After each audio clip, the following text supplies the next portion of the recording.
You know, it is a great pleasure on Fridays. We talk to someone who is, he's a Bay Area film critic, movie critic, but also a music expert. Used to DJ in the South of Market clubs. He was like the lifeguard at the beach in those clubs. They'd all come up. He's working down some mix, you know what I mean? We go, can you play this? Can you play that? And he would not even give people the look. You know, he's so in his zone. Now he dedicates his Fridays in part to visiting with us. He's a wonderful addition, and he arrives on a rainbow, sunshine, and good feeling. Yeah, he's Michael Snyder, everyone. Hey, Michael. Hey, hi, everybody. It's been a minute, and I hope everyone had a lovely week. There was a real party atmosphere on the 5th. But of all the condiments to celebrate, why is Cinco de Mayo? It's dedicated to the worst of them.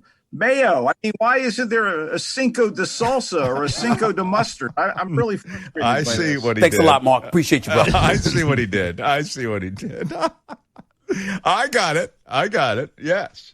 Michael, I left out the fact that you're a prolific writer and screenwriter, but also for the Marina Times. You write the article called The Coastal Commuter. Mm-hmm. What are you focusing on these days in the Coastal Commuter? Actually, my pop culture column that's currently up and running at the Marina Times is about cops and robbers shows, crime dramas. And, you know, we've got some of that on tap in movies this week. So shall we get to it? Yeah, let's get to it.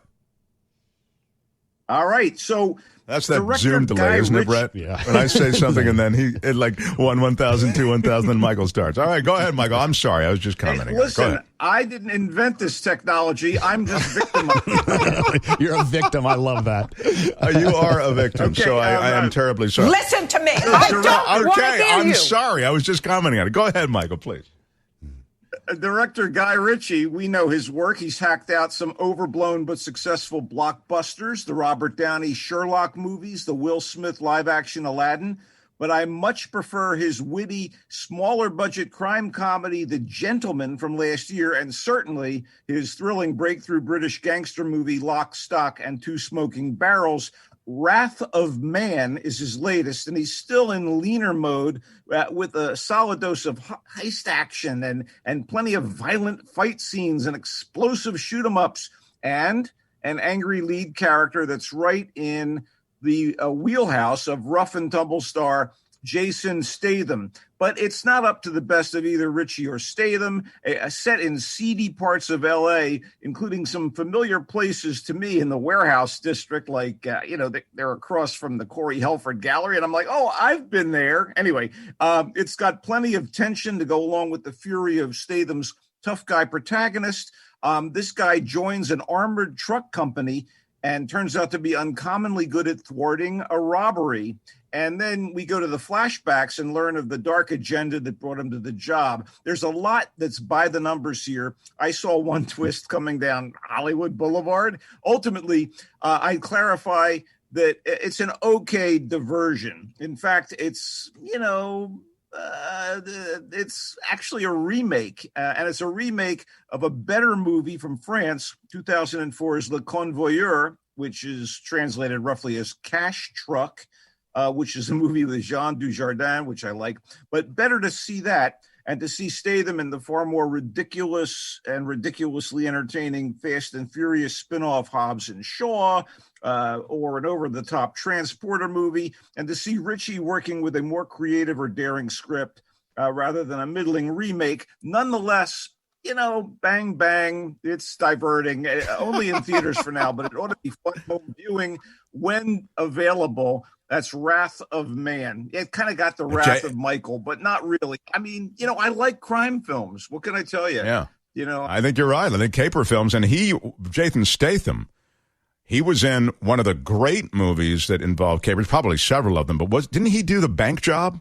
Was that what it's called? Yeah, Michael? well, he's done a number of bank jobs on No, but I mean, but that was a true story where they broke into a bank to get a book that involved a bunch of sexual stuff that involved the British members of Parliament. Do you know the thing I'm talking about? Yeah. Jason Sure. Statham talks like that. Anyway, you know what? Listen, Let's move all right, on go to ahead. Above Suspicion. I'll do my Jason Statham impression. Go ahead. I'm also in. Michael. Listen, you should save it for open mic night. Seriously. How dare you? How dare you make fun of my impression?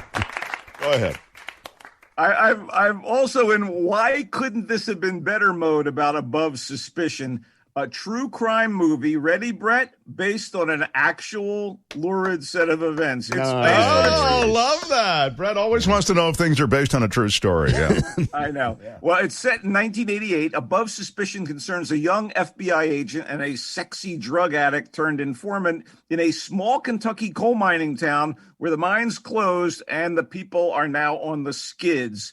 Someone has been robbing banks in the area, so the FBI's local office is on the case, and the fledgling agent decides to recruit a local woman who, with her sleazeball mate, deals drugs and thus knows the local lowlifes. It turns out that this was shot in 2016 for a 2017 release, but shelved, maybe because it doesn't have the wallop of the real story. It benefits, though, from a first-rate performance by, ready, Emilia Clarke, the highborn Khaleesi from Game of Thrones, as Susan Smith, Hicktown femme fatale. But it's a bit too pedestrian in how it plays out. I was surprised that it's by the numbers feel, since it was directed by Australia's Philip Noyce, who has made some significantly great movies like Dead Calm and Rabbit Proof Fence, and a couple blockbuster Jack Ryan films, Patriot Games and Clear and Present Danger. This is a lesser effort, although not a waste of time, thanks to Clark. And Jack Houston as the FBI agent, and a solid supporting cast. So, nice to see, Emilia Clarke doing the good work. But, again, in theaters and available on demand via Amazon Prime Video and Vudu, it's a movie entitled Above Suspicion. Okay, let's see if we can find something better. I've really enjoyed a trio of disaster movies from Norway in recent years. The Wave, its sequel, The Quake, not the legendary San Francisco alt-rock radio station, no, an actual earthquake, and Denmark's The Tunnel, and now comes The Unthinkable from Sweden, and this one is a disaster movie and a geopolitical thriller wrapped into one cinematic package. It's midsummer, which is party time in Sweden, and amid the revelry, there are terrorist attacks, but they may be something far worse than simple terrorist attacks. We follow a selection of Swedish citizens, including a power station worker, his estranged adult son, who's an avant-garde musician, and the son's teenage crush, who is now a grown woman with a husband and child. When the mysterious and deadly occurrences ramp up, we go along for the treacherous ride. I like the more conventional Norwegian disaster movies a little more, although to the credit of the creators behind The Unthinkable, it's much more about characters in a crisis than about the doom that threatens them. So call me shallow. I was eager for more ticking clock calamity than interpersonal angst. Still, not bad. The Unthinkable in theaters and available on demand via Amazon Prime Video. And wow, you don't hear Google that much. Play. You don't hear, I wish there'd been less character development and more ticking clock from a movie critic to say that. That's It's a disaster movie. It's a disaster movie. Bring me the disaster. Okay. Now you're talking like a studio executive. Okay, what else do you have? I want to say something. I want to say something nice about. Well, there you go. I want to say something nice about a movie where I have very few reservations. It may not be everyone's jam, but the best movie released recently among those I was able to review is a funny, frenzied, and relatively fresh animated movie mixing family hijinks, and apocalyptic science fiction. The Mitchells versus the Machines is just what the title suggests. A rogue AI decides to take over the world in amusing and all too relevant fashion, leaving a dysfunctional middle American nuclear family as the last humans left to save humanity. The Mitchells are on a road trip meant to bring the family together while on their way to bring their daughter, an aspiring filmmaker, to a California art college. They're partway through the contentious journey when the machines rebel and the Mitchells are forced into action. The producers here are Phil Lord and Christopher Miller of the Lego Movie and the Academy Award winner Spider-Man Into the Spider-Verse. And you can see that these movies, this movie's creative visuals and the off-the-wall comedy are in tune with the earlier work. And the voice cast, especially Danny McBride and Maya Rudolph as Dad and Mom Mitchell, Abby Jacobson as their daughter, Eric Andre as a Mark Zuckerberg type, and Oscar winner Olivia Colman as, you should see the movie to find out. They're all top notch. I thought it could have been about maybe 15 minutes shorter, but I still recommend The Mitchells versus the Machines for cartoon fans and general family viewing on Netflix. So easy peasy if you've got a Netflix account. Wow, what a lot of territory you've covered. You covered Wrath of Man. You know what? Which is go ahead. Yeah. Now, I was going to say one more quick note, because I do want to point out that you can also see Tom Clancy's Without Remorse, which is a pretty decent adaptation of one of his books about a CIA operative named John Clark. You can see that on Amazon Prime Video. So that's also something I thought was pretty decent, and we didn't get to it last week. And a great performance by, Michael B. Jordan gives no bad performances, and this is an origin story about him, and it's got some great and exciting action sequences. And, it's one of those things about a tipping point in relations between global powers. Again, Tom Clancy's Without Remorse. I love espionage. I love action films like that. So I was comfortable with it. Again, not great, memorable, not an award level thing, but Without Remorse on Amazon too. Wow. Okay. So that's the Tom Clancy piece, and it's on Amazon Prime with Michael B. Jordan. That's called Without Remorse. The Mitchells versus the Machines. Animated fun. Rogue AI. You liked it. And some good laughs as well.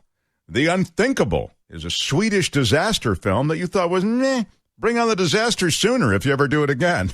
Above Suspicion, Emilia Clarke. And I believe you mentioned it was the director of some of the Jack Ryan films did this. It's from Australia, I believe you said, from Above Suspicion. But again, it was sort of in that, I don't know, meh category, but not awful, but, just didn't wow you. Wrath of Man, which is in theaters now with Jason Statham, or talks like that. It's in theaters now. Yeah. Snyder, you didn't like my film, is that it? He is leading what you felt was sort of a somewhat disappointing caper movie. Is it fair to call it a caper movie, Wrath of Man? Yeah, there's a lot of heisting going on. And you know what? Yeah, I like heisting. It's again, diverting. I mean, people have a lot of time to kill these days. Kill it. Michael, we love you in every way we possibly could. Thank you for spending time with us. You can read Michael in the Marina Times, the Coastal Commuter. You can find Michael on both Twitter and YouTube and all the social media platforms at Culture Blaster. He is the Culture Blaster. And we say goodbye and have a good weekend, Michael.